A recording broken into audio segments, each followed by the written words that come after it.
Drive through many parts of southeastern Nigeria, and you may find yourself asking a surprising question. Is this a village or a town?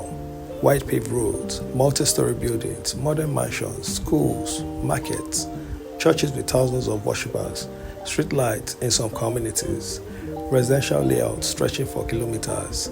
Yet, many of these places are officially classified as villages. Why do so many Igbo villages look like towns? Why do communities that began as farming settlements now resemble urban centers? And what can the rest of Africa learn from this unique model of grassroots development? This is the story of migration, culture, entrepreneurship, community effort, and the people's determination to transform their ancestral homes. Welcome to why many Igbo villages look like towns.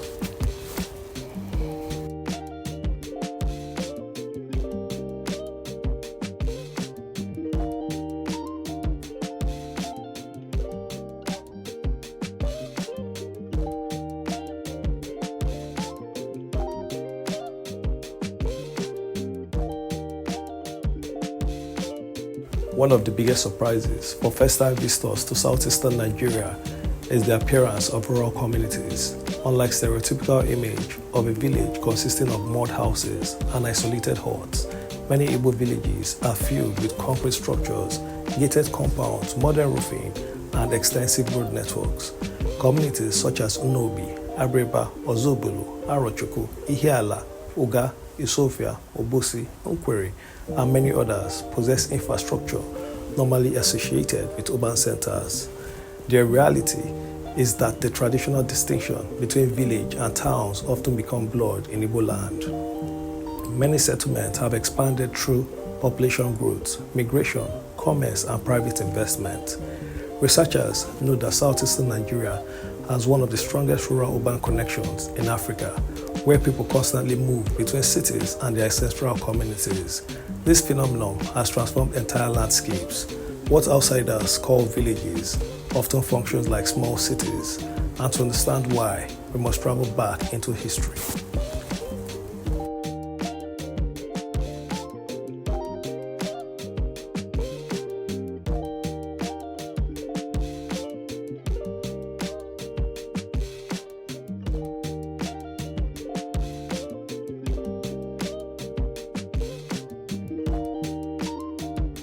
Historically, Igbo settlements developed differently from many other African societies.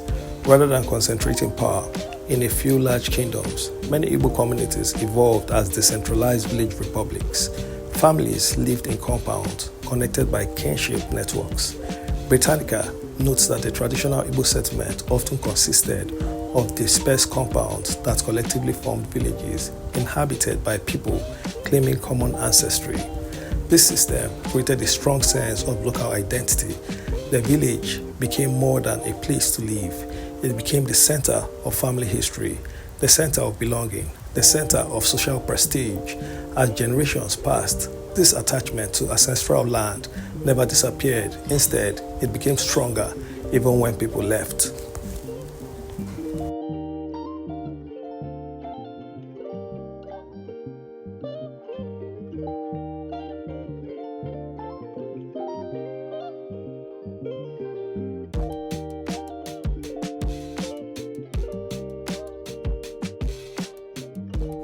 For over a century, millions of Igbos have migrated across Nigeria and around the world.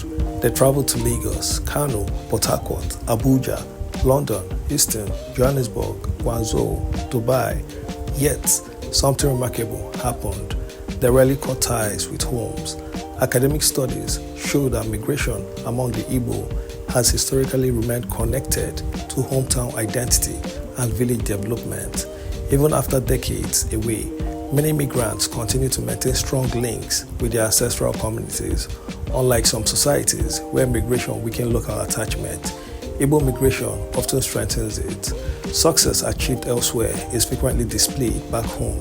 The village remains the ultimate point of return, and that mindset changed everything.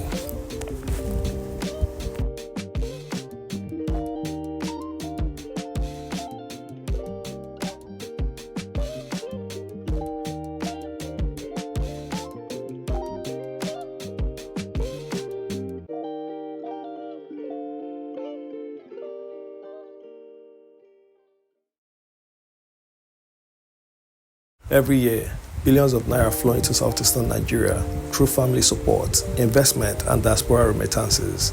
Researchers studying southeastern Nigeria found that migration significantly contributes to rural development through financial transfer and community projects. These funds build houses, roads, schools, health centers, markets, churches, and water projects. For many communities, development did not begin with government intervention. It began with sons and daughters sending money home. A trader in Lagos, a doctor in London, a businessman in Johannesburg, an engineer in Houston. Their earnings often find their way back to the village. The result is visible everywhere. Concrete replaces mud. Bungalows become mansions. Footpaths become roads. Villages begin to resemble towns.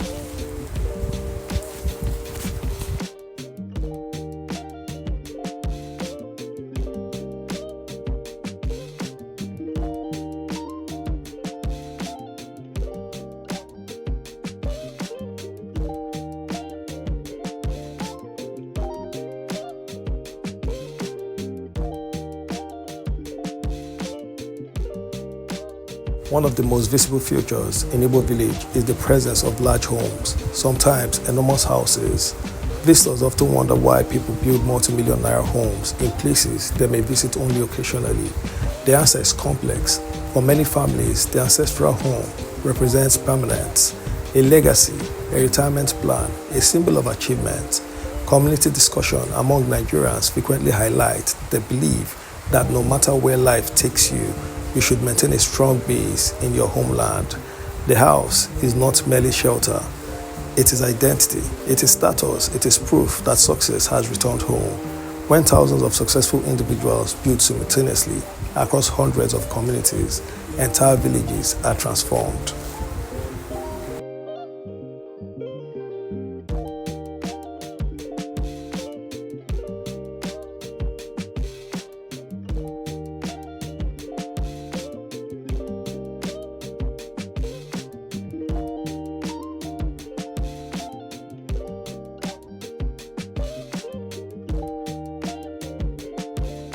Perhaps the greatest force behind the development of Igbo villages is the town union. Town unions are community organizations responsible for mobilizing development efforts. They organize meetings, raise funds, coordinate projects, resolve disputes, support infrastructure. Academic research identifies hometown associations and town unions as critical institutions driving local development across Igboland. In many communities, roads, civic centers, electricity projects, and educational facilities were initiated through collective actions. Instead of waiting indefinitely for external assistance, communities often pool resources to solve problems themselves. This culture of self-help has become one of the defining characteristics of southeastern Nigeria.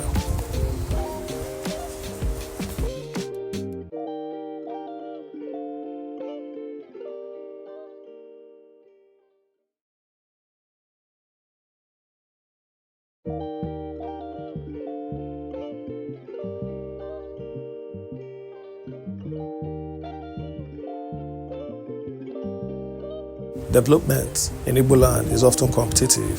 One village builds a town hall. A neighboring community responds with a larger one. One community installs street lights. Another builds a modern market. One village celebrates a new road. The next launches a water project. This healthy rivalry has accelerated development across the region.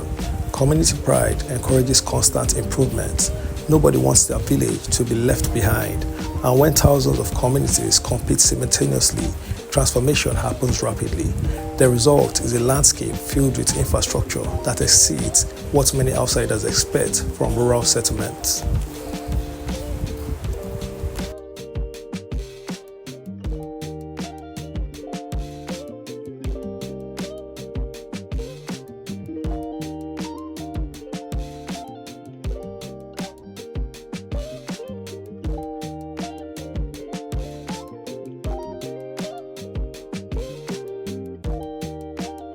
The Igbo are widely recognized for their entrepreneurial culture.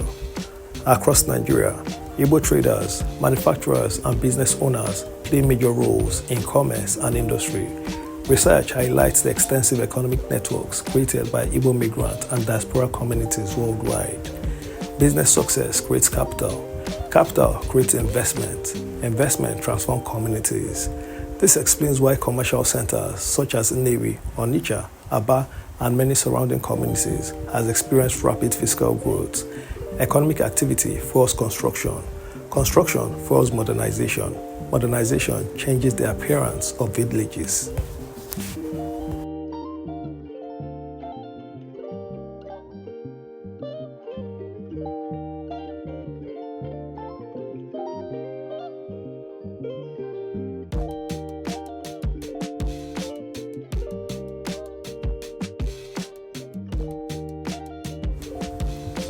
Southeastern Nigeria is among the most densely populated regions in Africa.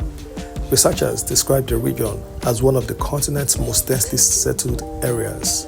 As population increased, villages expanded, farmlands became residential layouts, family compounds multiplied, roads stretched further, new neighborhoods emerged.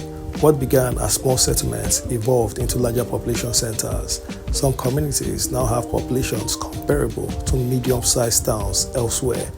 The village remained in name, but physically, it became something much larger.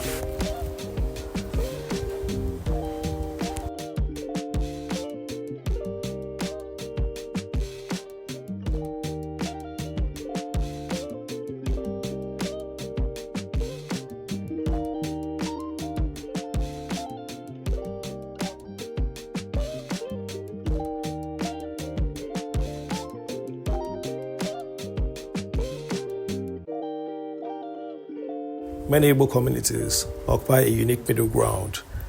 They are not fully urban, yet they are not traditionally rural. People may operate businesses in Lagos while maintaining homes in their villages. Families may spend part of the year in cities and part in their hometowns. Researchers describe it as rural-urban symbiosis, where communities remain connected through constant movement, communication, and investment.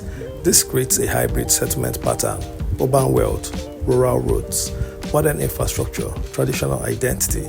Together, these forces produce villages that look remarkably town-like.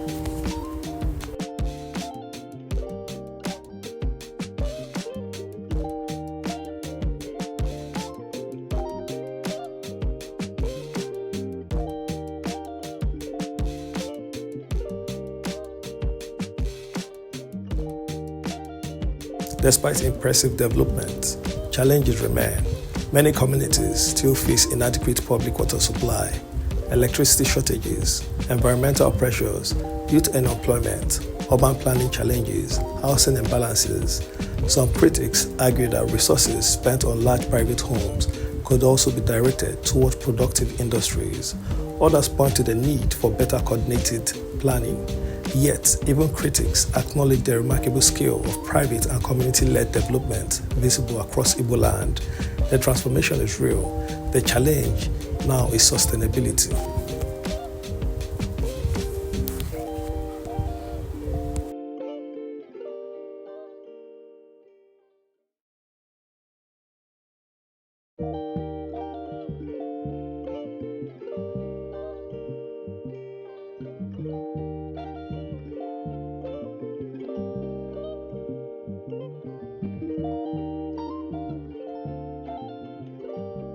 The story of Igbo villages is still being written.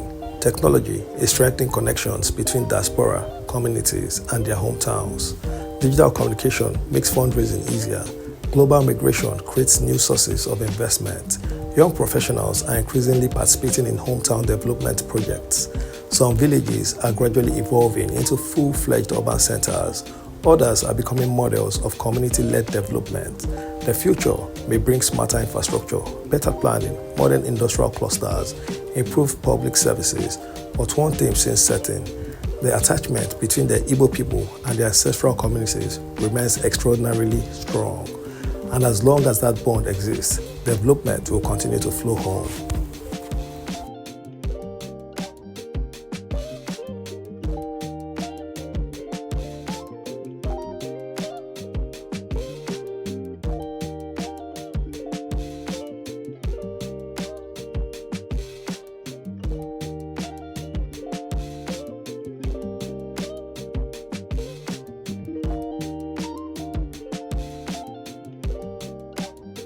So why do many Igbo villages look like towns?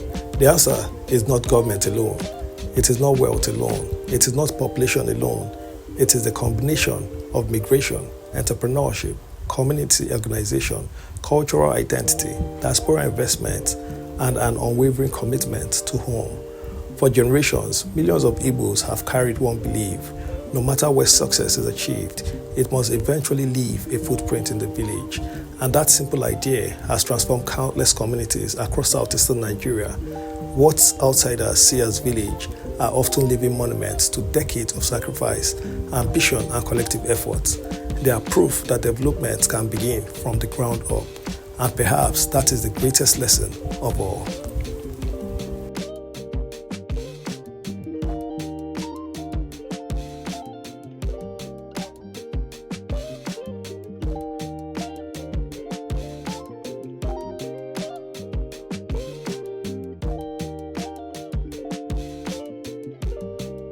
In the end, what you see across Igboland is more than architecture.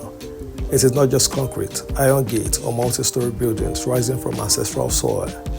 It is a story of who left but never truly left, a story of journeys across continents through struggle, sacrifice, and success, only to return home, not empty-handed but with vision. In many parts of the world, migration empties villages, but here it rebuilds them, transforms them, elevates them, turns them into something extraordinary. Places where traditions meet ambition, where heritage meets modernity, where the past and the future stand side by side. So the next time you pass through what looks like a town in southeastern Nigeria, look again. You may just be standing in a village built by generations, sustained by identity, and powered by an unbreakable connection to home. This is the story of Igbos.